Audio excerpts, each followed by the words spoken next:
Matajam Meets Himself. An Agemonia story by Pohjola.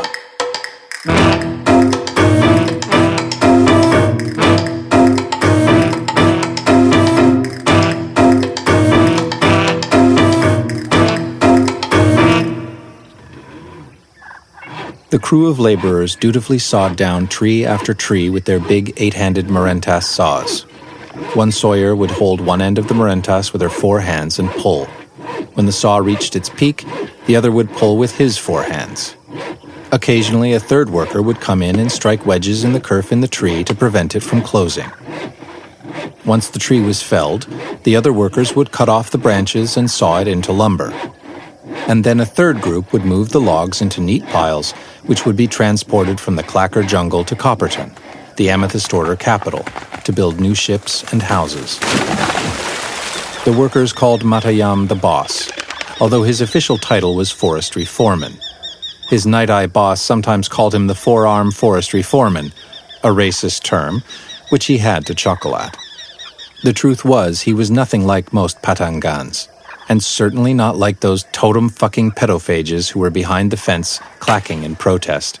He was civilized, he lived in a house with his family, he had not eaten even one of his children, and he had a proper job. Matajam gave some instructions to the workers and went to see the protesters. Most of them were from the Berazai clan, which lived in Fever Forest, which they were approaching. Matajam's own Bitayin clan had lived in the former Wet Pine Wood, which was now civilized and was replaced with schools, shops, homes, roads, farms, gardens, and ample pasture. And they were fine. A few Bitayin clan soldiers were protecting the fence, holding a bow, a shield, and a spear. The Berazai protesters did not dare come too close, but chose to make a racket with their clackers instead. Clackers were traditional Patangan castanets made from the husks of blacao seeds or the shells of various kinds of nut. Small ones were tied to each finger, big ones were held in one hand each. Like this, each Berazai protester was equipped with between 2 and 20 clackers, which they played with a complex rhythm and a deafening volume. Matajam had bought some clackers for his children to play with, but saw himself as above those primitive instruments. The protesters were dressed in loincloths made of leaves and leather tunics. The green and brown scales of their bodies were visible, and their dorsal fins were painted with primitive colors. Some sported flower wreaths or feather jewelry. In short, the very image of the past, as if from some offensive Copperton freak show. There certainly were people of a similar style among the Bitayin clan as well, but Matajam himself always tried to lead by example. He was dressed in the Amethyst Order's long gray robes with purple trimmings and inlaid amethysts.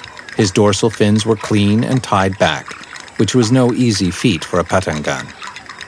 Nor did he carry along a necklace of a Bitayin, the saucer-eyed predatory monkey lizard that was the totem of their clan.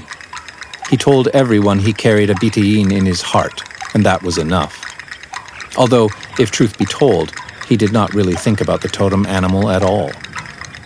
He wore simple leather shoes, and certainly did not carry clackers or bows or spears.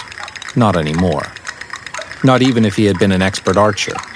No, he had a paper book and pen for notes. In his third hand, a knife of night-eye manufacture for marking trees to be felled, and in the fourth hand, a walking stick made of Berazai ivory.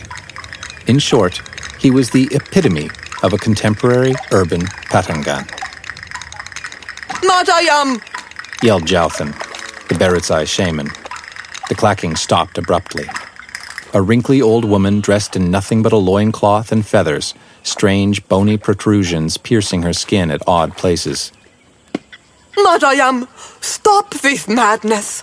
The jungle is your home, just as it is ours. How dare you?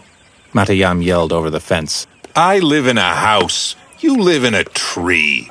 The jungle was already in pain.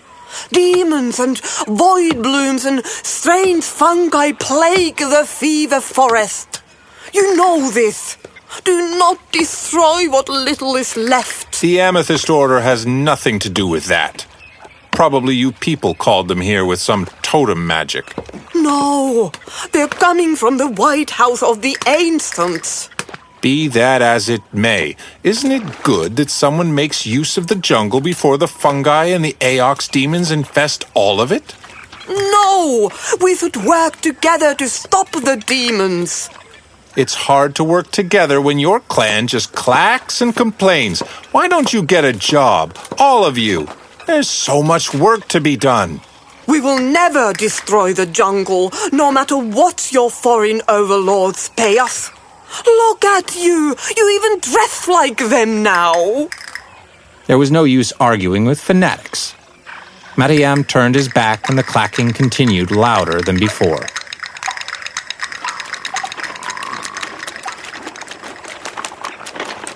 After the working day, Matajam drove home in his carriage drawn by a strong kambukek lizard.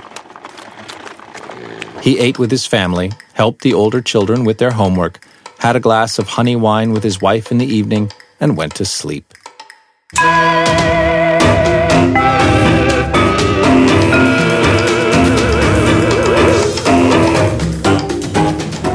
In his dream, he saw himself as a young man, walking barefoot in the wet pine wood with his old bow and scimitar and dagger, loincloth flapping in the wind. He could smell the 1,000 scents of the rainforest, from rotting fruit to blooming flowers, from musky animal hormones to insect nests dripping with sweet honey.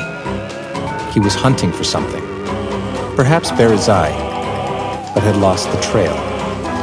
He could neither smell nor see any sign of his prey. He stayed put and tried to listen. He heard an animal breathing behind him. Not a Berizai, something smaller. He turned and saw a strange, fat lizard sitting on the trail. It was a nalam, a rare beast which he had thought extinct years ago. The nalam stared at him and seemed to smile. It opened its mouth and flicked its tongue as if to catch a fly. Then it spoke. Eat a void bloom to meet yourself. Matajam stared at the lizard. What? Eat a void bloom to meet yourself. Where am I going to find a void bloom? They only grow in the infested area in the fever forest. But then he saw that was not true. They were everywhere. The growing void bloom and the strange purple fungi covered the floor of wet pine wood. But aren't they poisonous? The nalam smiled enigmatically. Matajam crouched to pick a void bloom with his lower left hand when he realized the flower was much bigger than he had thought. Or maybe he was smaller. No, the flower was growing taller than he was now, the blue petals with its glowing white stamen reaching out at him like tongues, as if the flower was hungry for Patangan flesh. All the void blooms were bigger than him, bending towards him, hungry. Their stamen curled around his hands and legs. Their sticky petals covered him. He could no longer see anything and only feel the acidic burn of being digested by the plant. He cried in pain, and with that, he woke up. It was the same thing every night. No wonder he had little patience with the primitive pedophages. At work, he lost his temper with the workers once or twice. They had learned to avoid the boss when he was in a mood like this. He crossed the fence into Fever Forest to mark the trees with his little night-eye knife, which the merchant had called a goalel. 2 guards were walking in front of him, cutting down vines and undergrowth with machetes. The flowery scent of the jungle reminded him of his nightmare. He chose the straight trees and carved an X in them. He regretted wearing his shoes, which were getting wet and dirty. And then he heard the clacking. The guards should have spotted the Berizai clansmen, but this time there was only one of them. Jouthan the shaman stared at him. She was alone, clackers in 3 hands, void bloom in the 4th. Why was she carrying that? What? He said exasperatedly. You should listen to the nalam. What nalam? How would she know about his dreams? You have met her. Now listen to her. What is that? Your medical opinion? It is no opinion. It is the truth. And with that, she turned and left. The guards approached, one of them making a claw sign for whacking and another for question. Matajam signed no. He was irritated enough with himself already without resorting to murdering primitives. Get back to work, he told the guards. The rest of the day he kept thinking of the Nalam and the nightmare and Jouthen. How could she know of his dreams? Had she sent them through some sort of totem ritual? Or had she seen his dreams? Or was the Nalam some sort of magical totem guardian and it was obvious from his face that he had seen it? No, that was all superstition. She was playing mind games with him. Next time he would get the guards to give her a good beating. He drew another X on a tree. That evening, Matajam set the tables together with his wife, Rayen. His 4 hands were working seamlessly together with hers, thanks to many years of repetition. They set the chopsticks, cups, and napkins for 29 in 3 layers. The floor for the small ones, the low table for the second batch, and the high table for the parents and the first batch kids who had not yet left home. There were 3 cages of flying insects, 1 for each layer. The tables were set, but the children were nowhere to be seen. They were climbing in the tree again. Kids, dinner! Matajam yelled, and receiving no reply, repeated himself again and again. Eventually, some of the first batch kids arrived. Where are the others? He demanded. The kids shrugged. Let's just start, Rayen said. No, I want everyone at the table, he declared. He walked to the big tree in the middle of their tent house and looked up, cursing under his breath.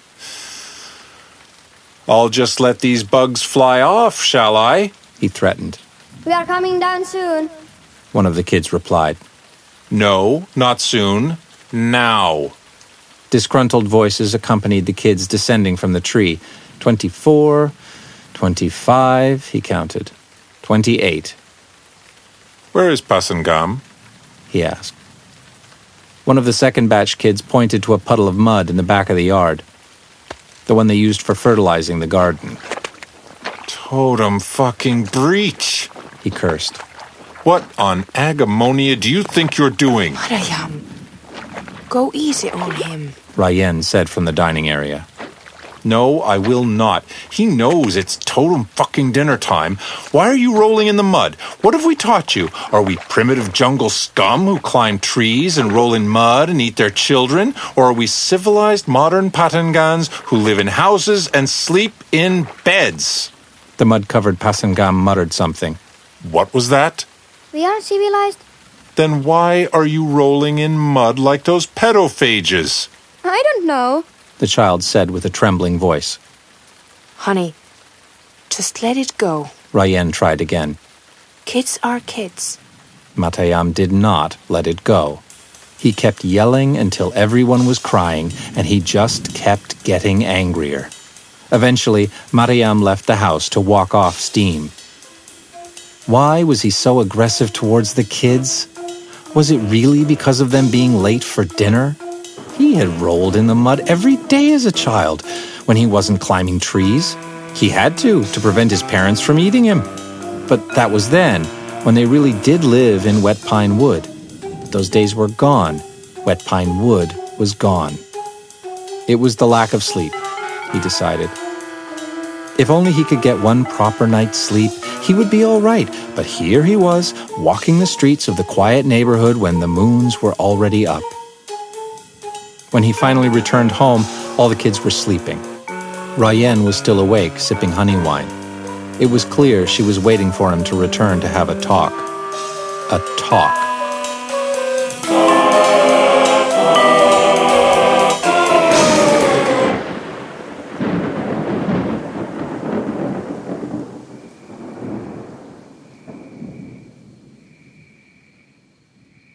What is going on with you? She asked him when he finally joined her on the floor. I'm just so tired all the time.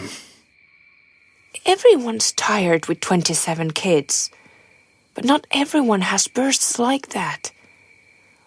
Look, I realize you're going through something, and I'll support you. But I won't wait forever for you to get better. You have to change. Whatever you have to do, do it. And become a good husband and father again. What do you want me to do? You have to figure it out for yourself, she said. They were both silent for a moment, and then she continued. You know, I think you were much happier when you were a hunter-gatherer. Much younger, you mean? No kids, no house, no 9 to 5, no responsibilities. No. I mean happier. You were so good with that longbow. We decided not to eat any of the kids. And we simply can't support this many children by hunting vermin and gathering fruit. Not even if we both did it. She let the quip pass and replied, You could take the older kids with you. Teach them how to shoot a bow. That's not why I'm stressed. Then why? Could he tell her about the strange nightmares? No, she would just laugh. I don't know. Can we just go to bed? Ryan made a claw sign indicating agreement and finished her honey wine.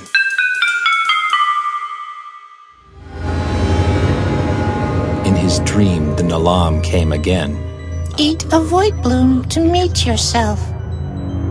When the gigantic flowers devoured him, he woke up, as always. But this time he got up, put on his shoes and his embroidered grey robe, and went outside in the middle of the night. The light of the 2 moons made the whole world seem strange and dreamlike. He left the neighborhood and harnessed his kambukek with a carriage. He drove it to the edge of the clearing where there was a gate in the fence. He got off the carriage and walked through it into Fever Forest and found the path his guards had cleared during the day. Matajam had realized the nightmares would not stop until he did what the Nalam bid him. But where was he going to find a void bloom? They rarely appeared in these parts, but they were more and more common near the center of the Fever Forest. No sensible person went there because of the Aox demons, but perhaps they too would be asleep, he told himself. He got to the end of the path. It was dark since the tall trees hid the sky from him. He lit his Agura lantern, which shone with an eerie bluish luminescence of some lake plants, but it sufficed to show him where to step. The shoes were a stupid idea. He should have known better. Matajam took them off, tied them together by the straps, and hung them around his neck. Much better. He could feel the ground and the wet grass and the roots against his soft feet. He moved on through the vines and the bushes and the plants which he knew by heart. He had always loved plants and had majored in herbalism in school. He used his skills as a forestry foreman, but they were useful now, too. The jungle was full of sounds of nocturnal birds, beasts, and insects. Most flowers had closed for the night, others opening only in the dark. While walking, he picked some edible flowers and fruits for a midnight snack. After an hour or two, he happened upon a fallen tree with purple fungi growing all over it, like a cancerous growth that was taking over. He was getting closer. As he advanced, he saw fungi more and more. The jungle grew quieter, as if all the animals were avoiding this place. Because of the Aox demons, no doubt. He had to be quick. But then he saw it, glowing with the same blue light as his lantern. A void bloom! Its petals blue, its snake-like white stamen reaching towards the sky, pink pollen flying everywhere. The feeling was not at all like in his dream. The ubiquitous fungi felt oppressive, and the void bloom almost insignificant by its side. He certainly was not in danger of being eaten by it. Clearly, it was not even carnivorous like some plants. Without further ado, he cut the stem with his expensive goelel knife and picked the void bloom in one of his hands.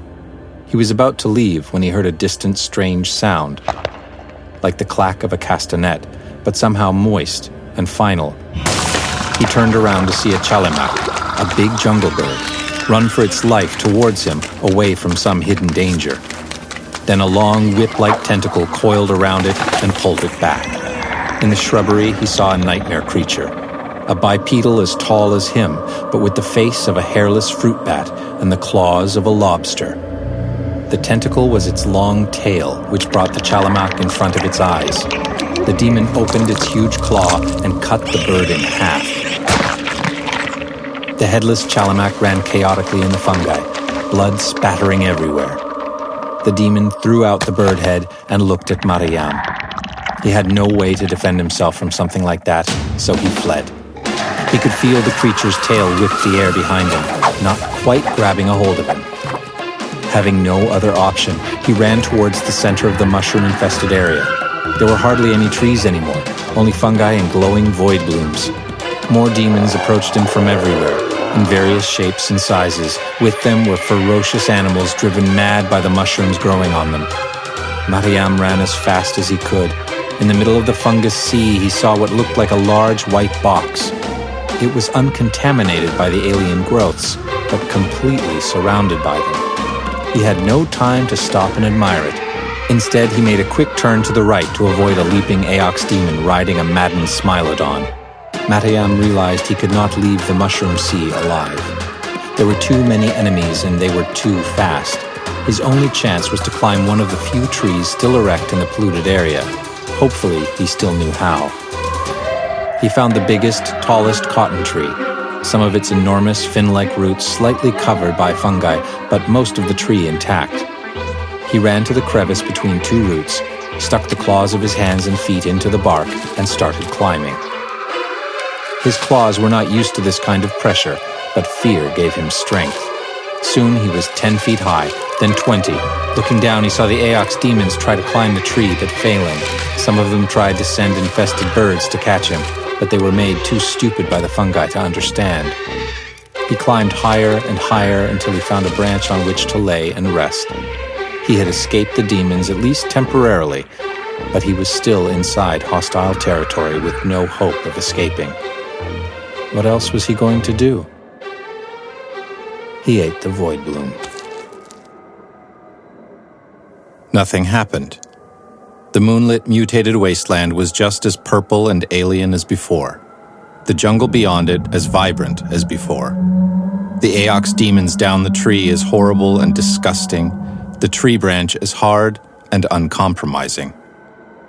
Matajam looked at one of his hands, but it just seemed normal. The only thing not normal was his belly. The void bloom was slightly poisonous, but he thought he could stomach it. Getting sick up here would really make things even worse. He tried to focus on something else. The white box in the middle of the sea of fungi. What had Jauthan called it? The White House of the Demons? No, the Ancients. Yes, that was it. It was not big enough for a house, not really, but maybe a room or a shack.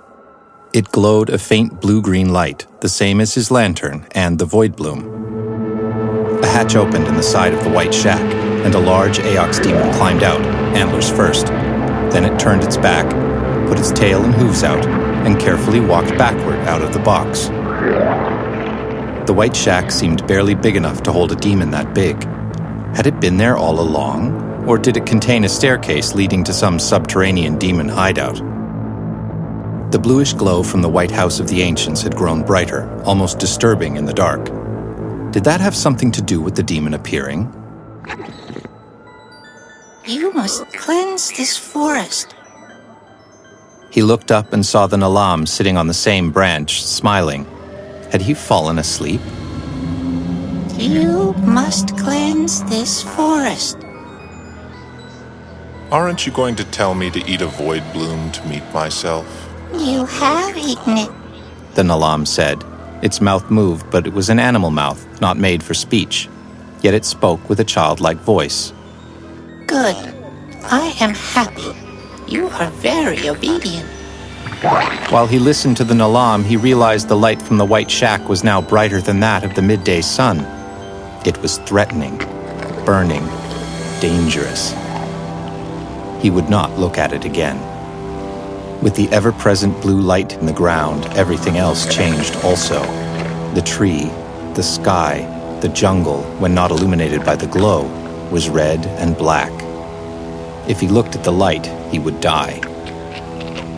You must cleanse the forest. The Nalam repeated. That light is going to kill me. He hugged the tree branch with all four arms, desperate not to let go. Not necessarily. Not if you cleanse the forest.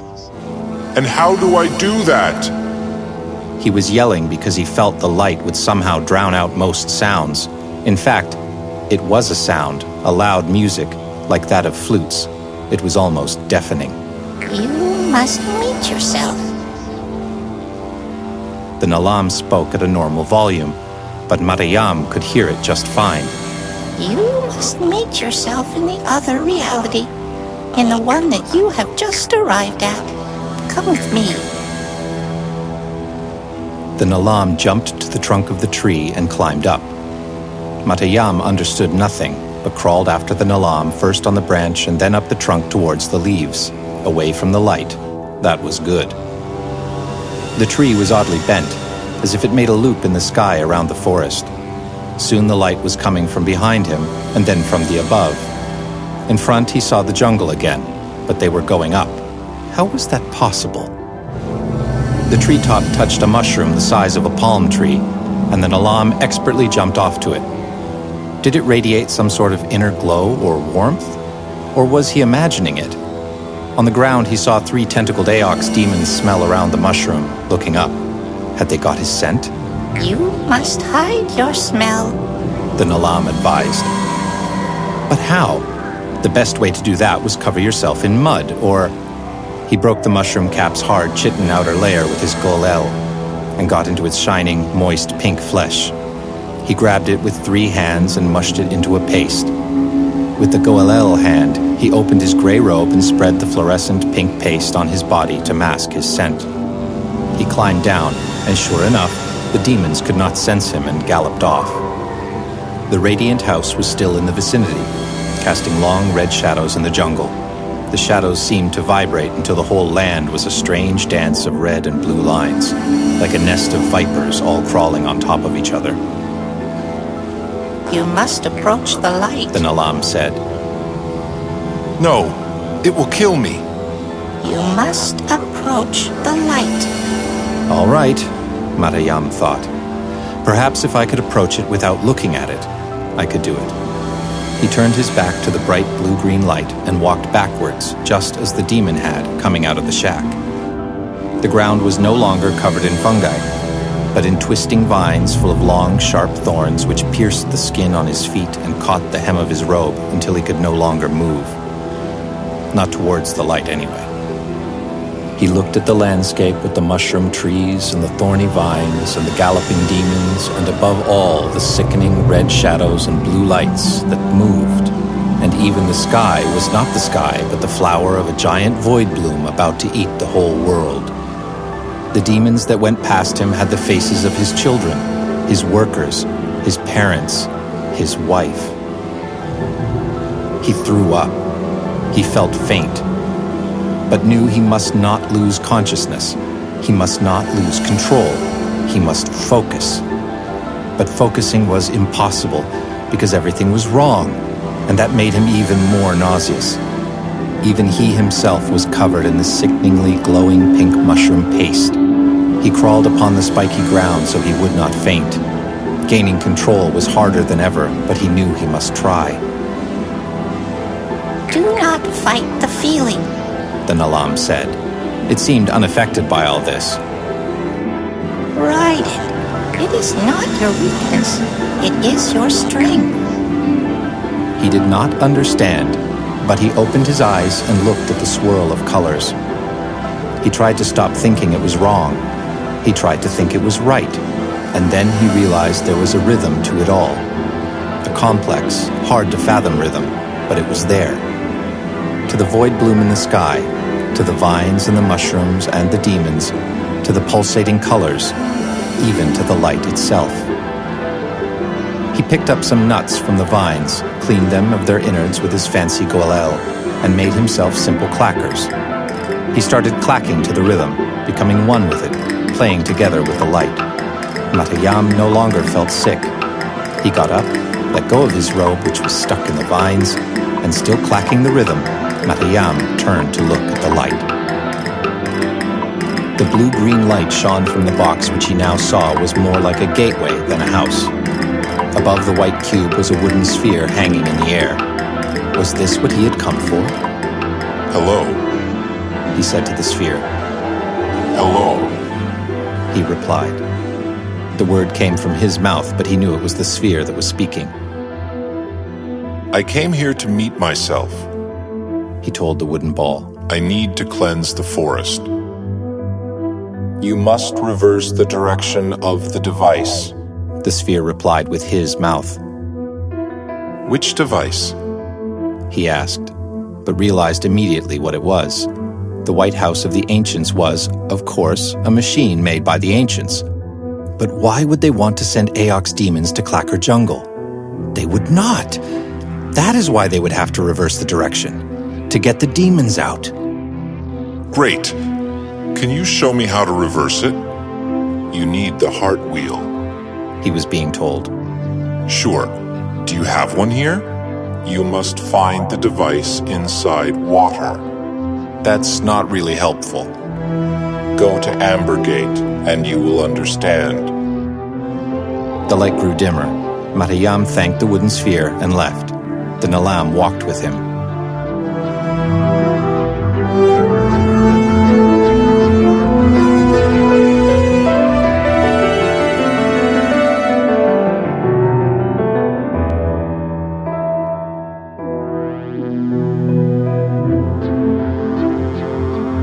They walked through the vines, by the large mushrooms, climbed the looping tree, through the sea of fungi. In the jungle, they walked and walked and walked. At some point, he realized the sun was rising and the birds singing in the trees. There was no sign of demons anywhere. How had he escaped them? He was not sure anymore. Had all that really happened, or was it just a very detailed hallucination? No, the fat Nalam was still walking beside him. Nevertheless, he seemed to be safe now. He realized he was in Fever Forest, near where his guards had chopped the path yesterday. Looking around a bit, he managed to find a tree with his X on it, and soon got on the path. He heard people calling for him. He did not reply, but walked towards the cries. Boss, there you are, said one of his guards, running to him. He was followed by his wife and the Berazai shaman, Jauthen. Honey, are you all right? Asked Brian. Why are you naked? He looked down and realized he was covered in pink paste and blood, and nothing else. Jauthen gave him a long scarf, and he tied it around himself as a loincloth. She looked at him knowingly and signed, "You found your Nalam." Did she know what he had been through? So, boss? Asked one of the sawyers, and made a claw sign asking for instructions, and then another indicating the Fever Forest, as in, do they start cutting these trees today? I think I need to take a day off, he told his crew. In fact, everyone take a day off. Ryan drove him and the Nalam home in the Kambukek carriage and drew a bath for him. After thoroughly washing himself, Matajam got dressed in a robe made of fine Quothian silk and joined Ryan downstairs. Are the kids in school? Ryan made a claw sign meaning yes, and then offered Matajam some cold porridge made of nuts and pollen. She patiently watched him finish his breakfast. They sat in silence for a while, after which she said, Tell me everything. I need to know what is going on with you. Is this some sort of crisis where you need a bigger carriage or a bigger house or a younger wife? No, nothing like that, Matajam replied. Then tell me, and don't say it's complicated. Tell me everything. Matajam looked at her and realized she deserved the truth. He drew a slow breath and spoke. I ran from demons into a giant tree where I did drugs because I followed the advice of this Nalam and proceeded to hallucinate a ball which told me to quit my job. I see, Ryan said, looking at the Nalam. So, it's complicated. Sort of. What are you going to do? What can I do? I have obligations here. The job, and I have to take care of you and the kids. She took him by all his hands. Honey, you're miserable. But if I left, how can you pay the bills? I'll get work. The older kids can help me at home. Are you sure? If this helps you to be a better husband and a better father, do it. Just don't forget us while you're gone. I won't. Where will you go? To Ambergate to cleanse the forest. From the Amethyst Order. No, the demons. Oh. Matajam kissed his wife and started packing his bags.